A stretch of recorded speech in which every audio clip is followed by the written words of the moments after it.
Siempre Venezuela. 2 horas de información, noticia, cultura, música y la presencia de la migración venezolana en el mundo. Qué sabrosa suena la gaita, especialmente en este momento cuando nos acercamos al último trimestre del año y es el momento propicio cuando empiezan en las emisoras venezolanas a sonar la gaita. Y bueno, hemos querido empezar con una gaitica hoy. Aplausos del grupo Todas Estrellas. Hemos querido iniciar con este tema, esta edición de Venezuela Siempre, Siempre Venezuela. Como siempre, llevándoles a ustedes, mire, información, comentarios, noticias, música, entrevistas, todo lo que tiene que ver con Venezuela y su migración a lo largo y ancho del mundo. Esto lo hacemos con mucho cariño y mucho respeto para todos ustedes a través de esta señal y toda la red de emisoras que nos acompañan a lo largo de y ancho de Colombia y también a través de nuestra señal Facebook Live que nos permite amplificar esta presencia en el resto del mundo. Pero este es un trabajo que no hago solamente yo, este es un equipo que trabaja para que llevarles a ustedes todas las informaciones. En la producción está Vanessa Chacón, en los controles está el señor Alex Meneses y también lo acompaña el señor Roberto Alexis Rojas desde La Voz del Río Arauca. También tenemos en las redes sociales y en la producción a Camilo García y este su servidor y que los acompaña día a día, Alan Peralta. Bueno, se sigue destapando la olla sobre el tema de la corrupción en Petróleos de Venezuela. Hoy Rafael Ramírez ha señalado, los hijastros de Maduro se llevaron 1.200 millones de dólares de PDVSA. Es una enorme cantidad. Pero bien, Rafael Ramírez, el político a quien Hugo Chávez entregó la llave del petróleo de Venezuela y que renegó de Nicolás Maduro, ha vuelto a la actualidad tras las acusaciones que ha vertido contra él Tarek El Aissami, vicepresidente sectorial de Economía de Venezuela.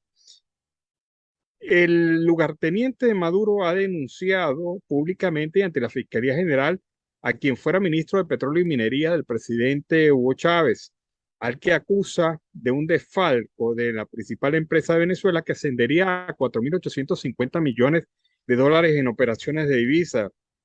Desde Roma, con el medio de comunicación español ABC, Ramírez ha respondido y se ha defendido a señalar que las acusaciones de Tarek El Aissami vienen después de anunciar su decisión de ser candidato a las elecciones. Primero fue Diosdado Cabello, después El Aissami y después será Nicolás Maduro, afirmó.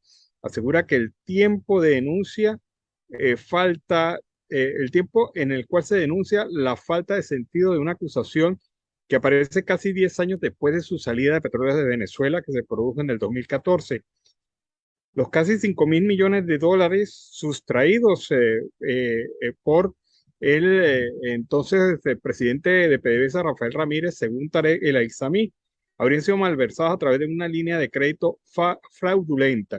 Sin embargo, Ramírez contraataca y afirma que los hijos de Cilia Flores, a través de trabajadores de PDVSA, 4 meses después de la salida de él de la presidencia del banco, hicieron operaciones con Raúl Gorrín y se apropiaron de 1.200 millones de dólares de PDVSA.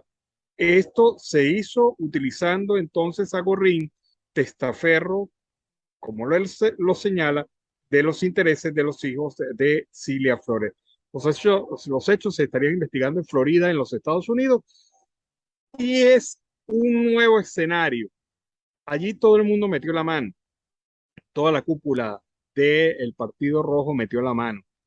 Precisamente en el marco de las acusaciones que se le hacen a Rafael Ramírez, hay una junta directiva en donde incluso el propio Nicolás Maduro está involucrado. Él tuvo que haber firmado y aprobado la decisión de la línea de créditos que hoy se cuestiona. Pero bueno, son cosas que indudablemente dejan mucho a la especulación, pero son denuncias, no son denuncias nuevas, son denuncias que se venían realizando desde hace algún tiempo por parte de voceros de la oposición y que fueron silenciadas por el propio chavismo. Ahora resulta que sí era Ramírez corrupto, ahora resulta que los hijos de Cilia Flores también resultan corruptos, es decir, un baño de corrupción por todos lados a costilla de los recursos de los venezolanos y a costilla de los recursos de PDVSA.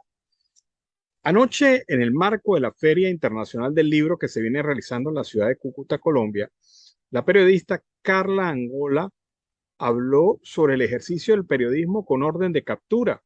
Estuvo reunida con el periodista Gustavo Azócar y Carla Angola manifestó su visión sobre Venezuela, su visión sobre la política del país y sobre todo su visión sobre aspectos fundamentales del ejercicio del periodismo en estos tiempos. Vamos a escuchar el resumen de la intervención de la periodista Carla Angola en el marco de esta Feria del Libro de Cúcuta. Este conversatorio se titula Periodismo con orden de captura. ¿Por qué? Porque Carla Angola tiene una orden de captura expedida por el régimen venezolano, concretamente por la Fiscalía del Ministerio Público al servicio del régimen venezolano. Pero todavía, aunque mucha gente no lo crea, hay quien no termina de entender qué cosa es esta, de dónde sale esto, por qué sale esto. O sea, ¿por qué una orden de captura contra Carla Angola? ¿Por qué la Fiscalía al servicio de Maduro lanza una orden de captura contra Carla Angola? ¿Cuál es el interés que puede tener el régimen de Maduro en capturar a Carla Angola, verdad? Entonces, yo quiero que estos 30 minutos los aprovechemos porque sabemos que tú tienes compromisos con tu programa de televisión que vas a hacer en vivo hoy mismo. Sí. Entonces, el poco tiempo que tenemos para que todo el que nos está viendo entienda realmente el por qué se dictó una orden de captura contra Carla Angola. Bueno, la respuesta corta es que Venezuela está bajo no una dictadura, sino bajo un narco régimen, un régimen criminal que persigue la disidencia, los puntos de vista distintos y además que ha cerrado de manera notable, pública, medios de comunicación social. Siempre fue el interés desde Hugo Chávez, también lo ha sostenido, lo ha mantenido Maduro, porque han perseguido primero a los periodistas en la calle, convirtiéndolos en objetivos militares. No sé si recuerdas que ponían nuestra fotografía en una especie de dianas, en cartulinas, que tenían nuestro rostro y una diana, como que éramos objetivos militares. Fueron tras nuestras instalaciones, cuando trabajábamos en medios allí, los atacaron hasta con bombas Molotov, luego nos persiguieron a nosotros, a esta servidora le hicieron un atentado a la autopista. Es decir, desde el punto de vista físico, in situ en Venezuela, vivimos una ola de persecución, fuimos los primeros periodistas en Venezuela en usar chalecos antibalas, máscaras antigas, todo eso que ya puede contar nuestra generación. Nos tuvimos que ir y cuando nosotros nos vamos, porque persiguen en el caso muy personal a mi familia, no me dejan otra opción sino salir de allí, porque después de toda la persecución personal, sabes que uno se hubiera quedado, pero cuando ya van detrás de los tuyos, ya yo había perdido mi trabajo de 18 años porque lo compró el régimen, el canal en el que trabajé y me hice periodista durante casi 2 décadas. Tuve que renunciar a eso porque yo no iba a recibir un salario de un testaferro, de un hombre que obviamente manejaba dinero de lavado de dinero sucio. Yo no iba a recibir un salario, no me sentía, obviamente,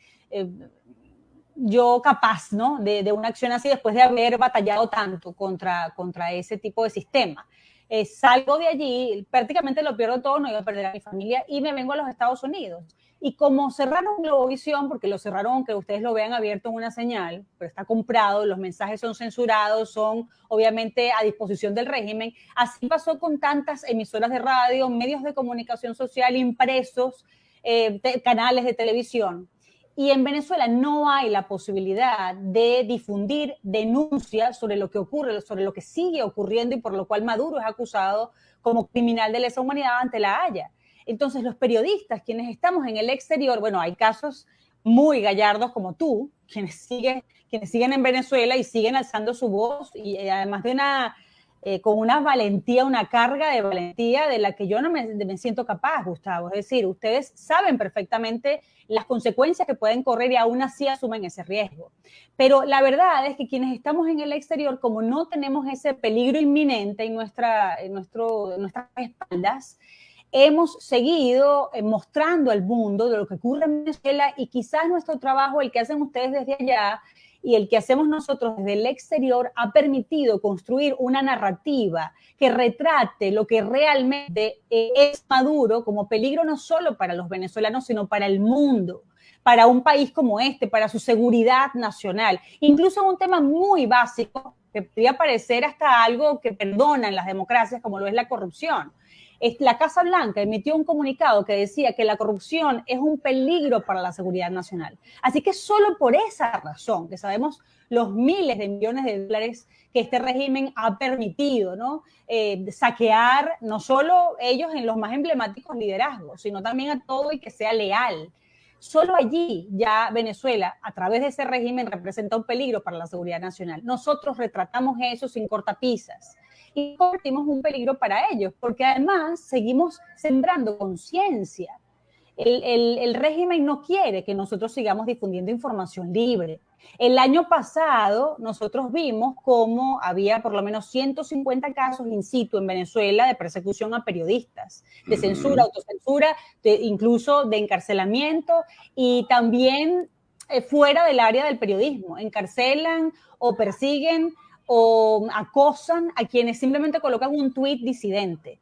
Este año bajó el porcentaje de ataques de 150 creo que a 127, porque ya no hay tantos periodistas, ya no hay tantos medios. No es porque haya mejorado la situación frente a la libertad de expresión, es porque los periodistas también se han ido. Entonces esos pocos espacios que quedan, algunos han preferido autocensurarse, es decir, tú dejas de decir las cosas porque sabes que vas a pagar consecuencias y tú mismo te censuras. Entonces somos un estorbo para el régimen. Lo que pasa, en mi caso en particular, después de 8 años en el exilio, algo que les molestó muchísimo, los enfureció y lo sé que fue así, fue una comparación que hice para tratar de explicarle a la opinión pública qué significa cómo Estados Unidos llega a la conclusión de que un líder en el mundo o una organización criminal es un peligro para su seguridad nacional. Porque si tú te pones a ver, cuando tú calificas a un estado de refugio para terroristas, como lo han hecho, por ejemplo, con Irán, con Siria, con Cuba, con Corea del Norte, Estados Unidos toma medidas muy agresivas contra esos quienes se atreven, ¿no?, a llevar adelante estas acciones por las cuales son calificados en esta lista.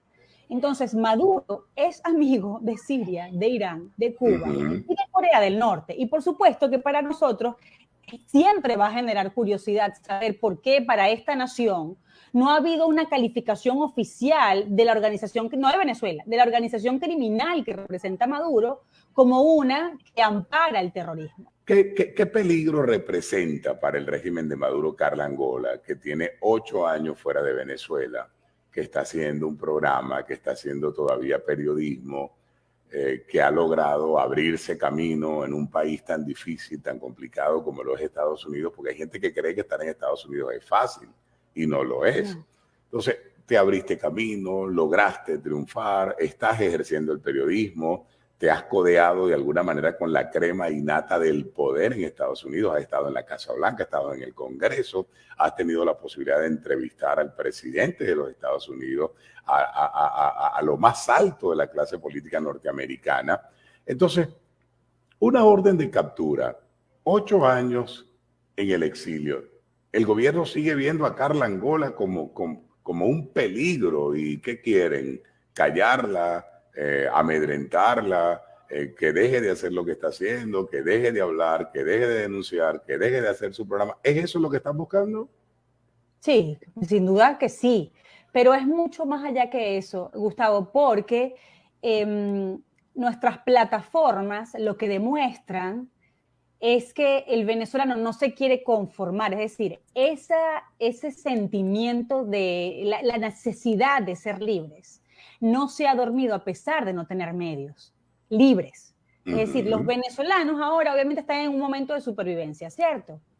Porque nadie les ha planteado una opción mejor. Y quizás dejaron de creer que esa opción inminente, la que era cortoplacista, pues que le generó tantas expectativas, no se va a poder materializar. Pero los venezolanos no han dejado de soñar y de querer, desear ser libres. Entonces, quienes les hablamos de libertad, de alguna manera logramos que siga vivo ese deseo, esa necesidad. Entonces, por supuesto que un régimen que quiere una masa, que quiere un bloque de personas que solo se estén encargando, solo puedan vivir para sobrevivir y no aspiren a más, no tengan, digamos, como propósito los grandes sueños colectivos, ¿no? Que son sueños de emancipación. Nosotros, y ese te lo digo abiertamente, mi trabajo es empujar a los venezolanos a no desistir de ese gran sueño. Carla, muchas gracias. Ha sido muy grato compartir contigo este conversatorio. Cuídate mucho. Nos vamos a seguir comunicando, tú lo sabes. Te queremos mucho y esperamos vernos personalmente. Claro que sí, yo también a ustedes. Gracias por el tiempo y por el privilegio. Un abrazo, un abrazo. Despedimos este conversatorio con Carla Angola, periodismo con orden de captura. Bueno, interesantes las reflexiones de Carla Angola, específicamente en este tema del ejercicio del periodismo, en estas condiciones en donde un régimen ha pretendido acallar las voces disidentes y acabar con los mensajeros, es decir, con los comunicadores sociales y los medios de comunicación.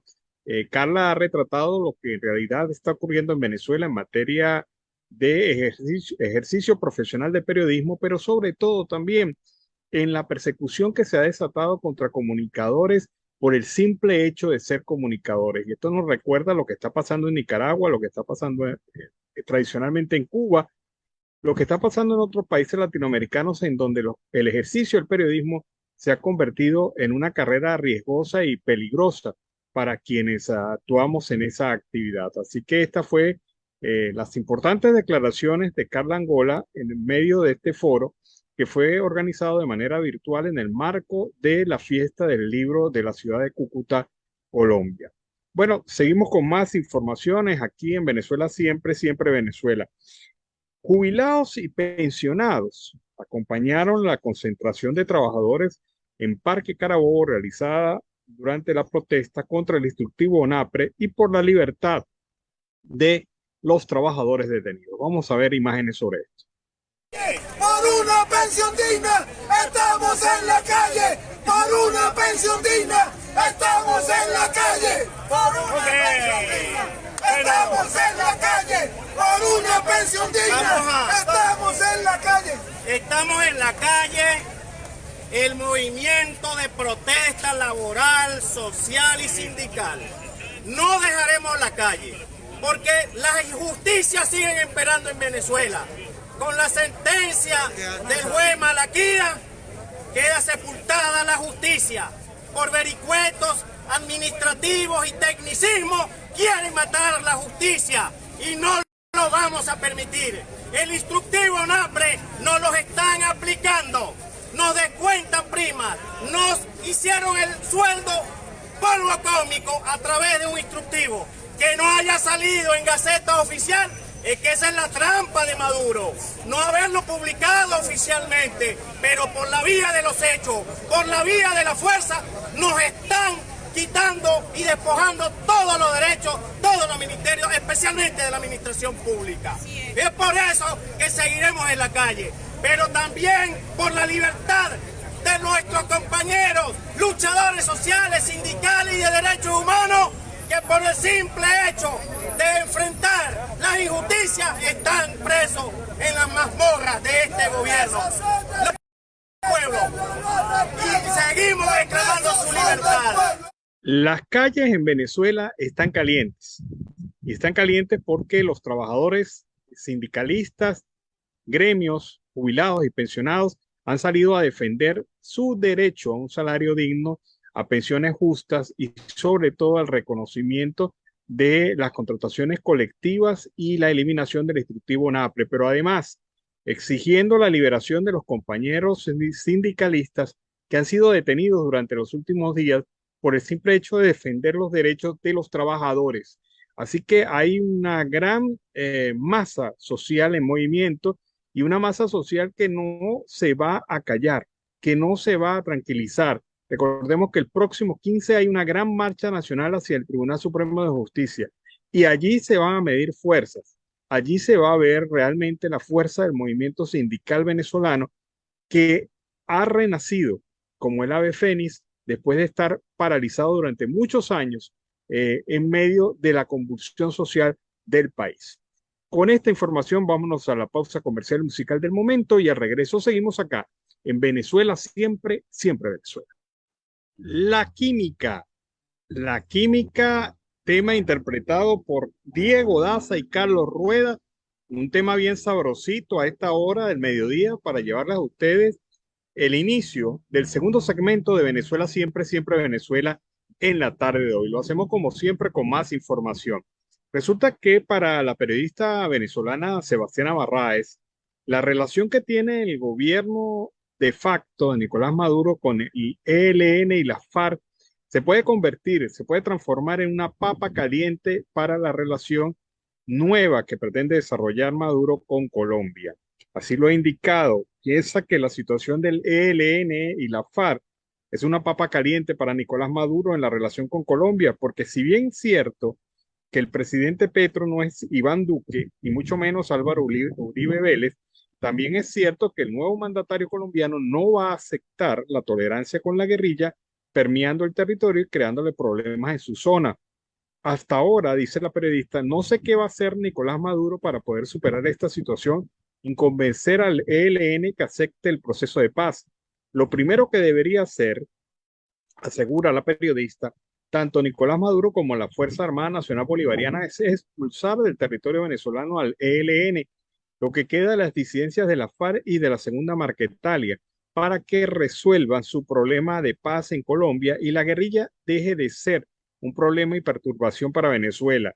Sobre la relación entre Petro y las guerrillas, recuerda a ella la existencia de un acuerdo de paz con las Fuerzas Armadas Revolucionarias de Colombia, en donde quedó un grupo disidente grande identificado como el 10º Frente y liderado por Arias Gentil Duarte y otros rebeldes de la FARC. Menciona también el surgimiento de un grupo de la FARC luego del acuerdo de paz llamado Segunda Marquetalia, comandado por Jesús Santrich y Iván Márquez, entre otros cabecillas. El presidente colombiano, para la periodista, Gustavo Petro, ha dado muestras evidentes antes de las elecciones y ahora de la presidencia de llegar a un acuerdo de paz con la organización que queda establecida legalmente hasta ahora como grupo guerrillero llamado Ejército de Liberación Nacional. Para Barraez, Colombia tiene dos situaciones distintas.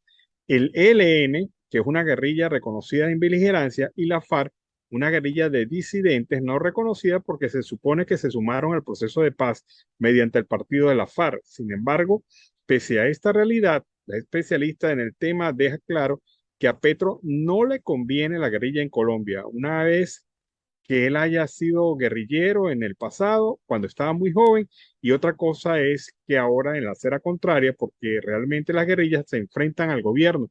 Ahora Petro es gobierno. A Petro más que a nadie le convienen los acuerdos de paz, asegura Sebastiana Barraez, porque la pacificación de los grupos guerrilleros significa muchas cosas para Venezuela y para Colombia, y también debería servir para el régimen de facto, porque al pacificarse los grupos en territorio colombiano no tendrían razón de ser en el territorio venezolano, explica la periodista venezolana. Es el análisis que hace Sebastiana Barraez, un análisis bastante cierto, porque plantea una papa caliente, como ella afirma. O sea, ¿qué va a hacer el régimen de facto ahora con Petro en la presidencia en Colombia, con las guerrillas de la FARC y el ELN, que habían sido utilizadas de alguna manera para presionar al gobierno de Iván Duque, para generarle problemas, conflictos y situaciones?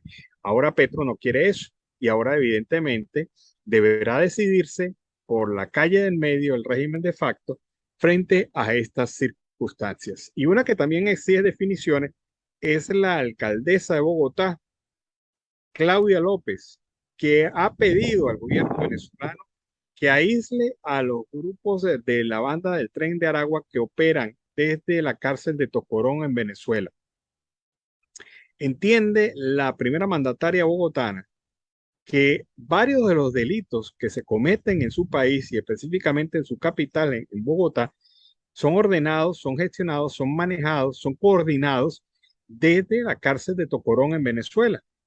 Y ante esta circunstancia que le arrojan las investigaciones de inteligencia de la propia fuerza policial en Colombia, pues ante estas circunstancias no le toca otra cosa sino pedirle a las autoridades venezolanas que reactiven y activen las acciones de compartir inteligencia e información entre las policías tanto de Colombia como de Venezuela para poder enfrentar al Tren de Aragua, que se ha convertido en una banda delincuencial de carácter multinacional.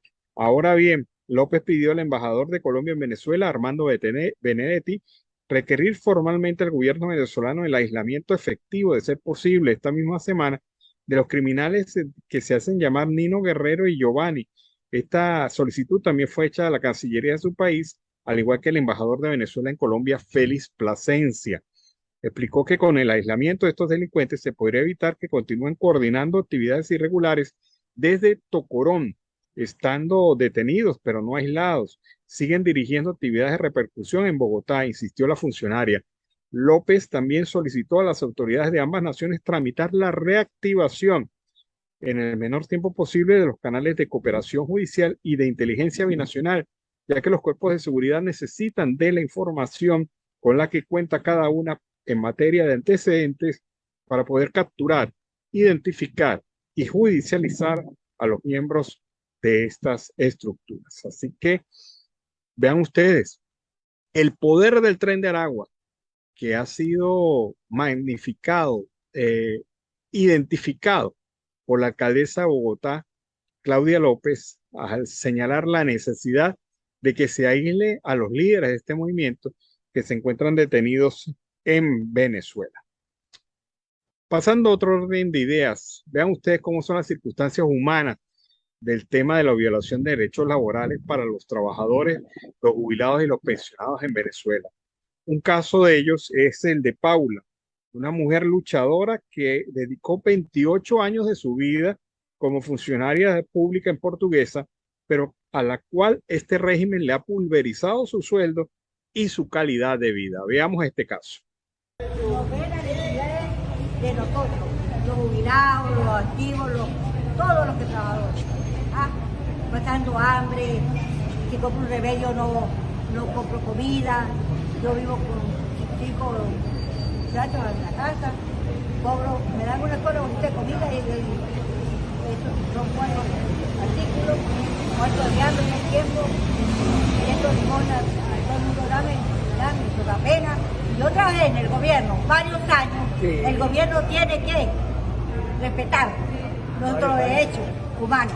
Claro, sí. Esto da pena que no vayan a sacar fiado una bodega. 28 años de servicio en la gobernación. ¿Y qué me dieron? Una miseria. Una miseria que me costó 3 harinas nada más. Con la plata. Y la plata no alcanza porque nos están quitando hasta en el banco nuestra plata. A mí no me parece la plata. Porque somos una fuerte vagabundo. Donde quiera hay gente mala. Señor. Solamente el Señor Jesucristo es bueno para nosotros. Amén. Nos ayuda y nos da todo.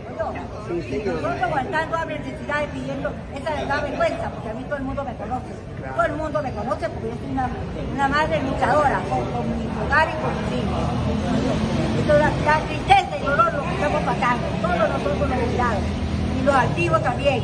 Todo el mundo pasando trabajo por este gobernador que no quiere dar la cara. No lo da la cara. Este gobierno es triste. Es mejor que se vaya. ¡Bravo! Oye, pero qué tristeza ver un caso como esta señora, 28 años al servicio de la administración pública y todavía le esquilman la pírrica pensión que recibe después de haber prestado servicios a la administración pública en Venezuela. Estos son como ella, como Paula, en muchos casos de trabajadores de la administración pública, jubilados y pensionados, que actualmente no sé cómo hacen para sobrevivir, pero o un día comen y no toman la medicina, o toman la medicina y no comen. Esa es la verdad de los jubilados y los pensionados en la Venezuela de hoy, que el gobierno les quilma sus oportunidades para poder tener pensiones y salarios dignos y justos. Bueno, y qué sabroso ese corrido, un corrido, el corrido con Ángel Hurtado. Un tema musical bien movidito y bien sabroso y bien venezolano a esta hora de la tarde para iniciar así el segundo segmento de Venezuela Siempre, Siempre de Venezuela, la segunda hora de Venezuela Siempre, Siempre Venezuela en la tarde de hoy, llevándole como siempre información, comentarios, noticias, música, entrevistas, todo lo que tiene que ver con Venezuela y su migración a lo largo y ancho del mundo. Propicia la oportunidad para recordarles que tenemos una página web, Siempre Venezuela Web, Siempre Venezuela Web. Usted allí podrá no solamente ver y leer las informaciones que les hemos comentado durante estos programas, sino también otras adicionales que el equipo de producción de la página web pues siempre lleva para darles a ustedes una amplia información y detalles sobre estos temas en Venezuela y el mundo. Así que les recomiendo, échese su pasadita por siemprevenezuelaweb.com, www.siemprevenezuelaweb.com, y allí encontrará más información.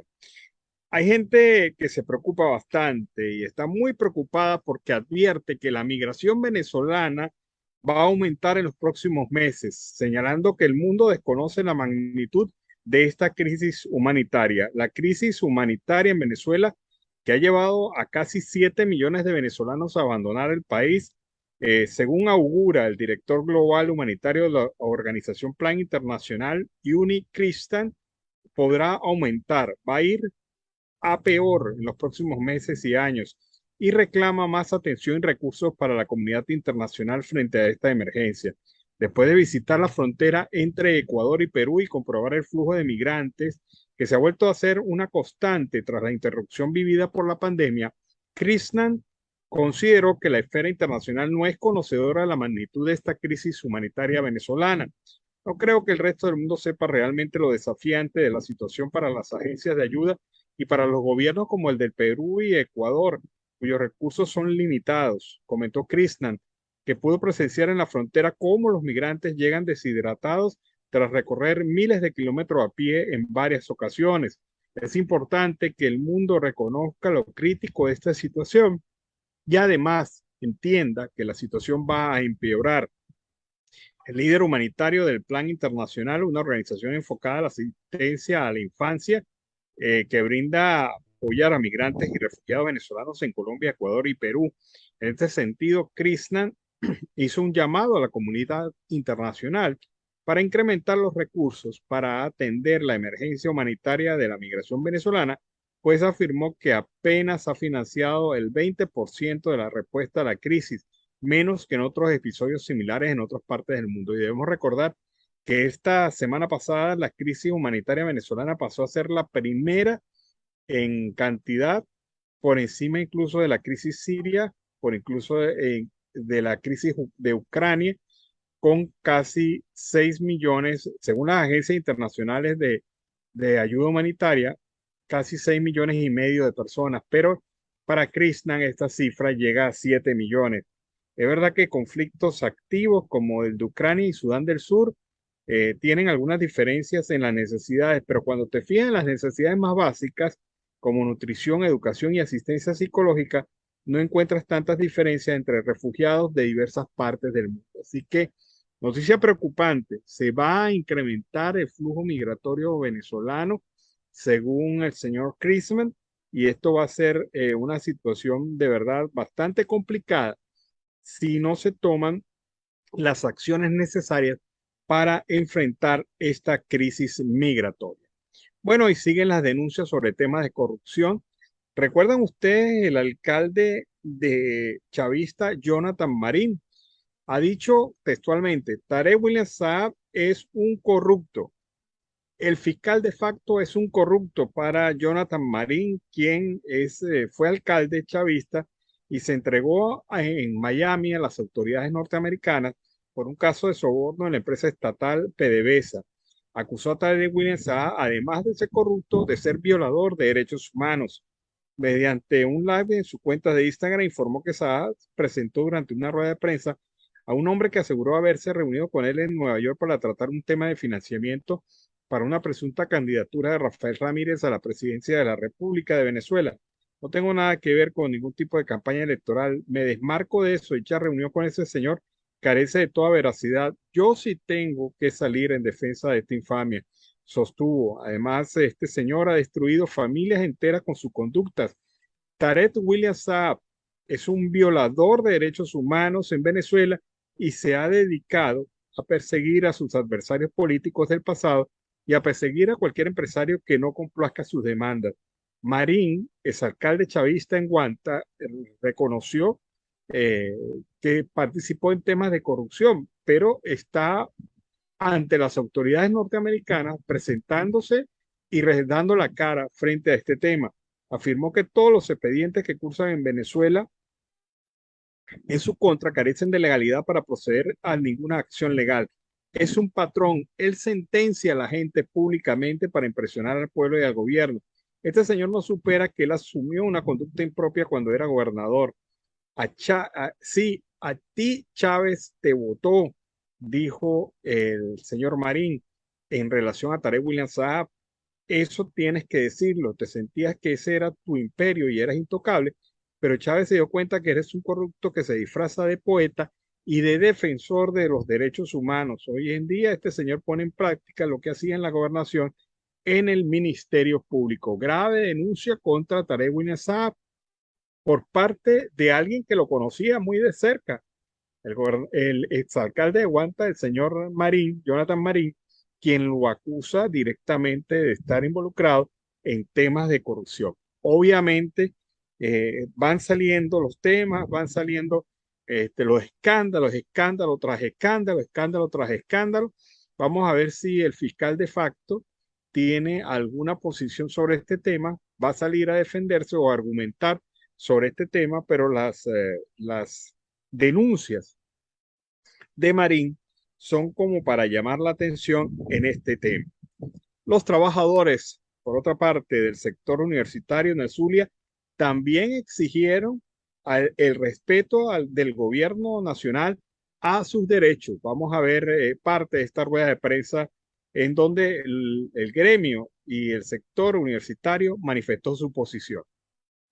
Si nosotros aquí no hay vigilancia, si nosotros aquí no existe nada, y ellos tienen que estar acá, no se pueden acercar nada más ahora, como lo hicieron hace poco, para un proceso de elecciones, venderle al Estado que existe una cantidad de bachilleres para beneficios propios.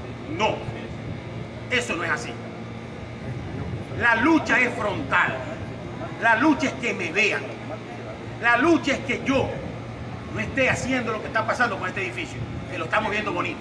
Pero yo los invito a que pasen de Maxul para allá, para que vean la selva que existe aquí. No puede ser que en la Facultad de Humanidades usted ve limpia la Facultad de Humanidades, pero al entrar a la Facultad de Humanidades es un monte. No puede ser que nosotros lleguemos a la Facultad Veterinaria y la Facultad Veterinaria esté limpia, pero para entrar a la veterinaria también es un monte. Así agronomía y así cada una de las facultades. Señores, ¿y por qué? Porque esto se convirtió en los conucos que decía la profesora Aria Aguirre.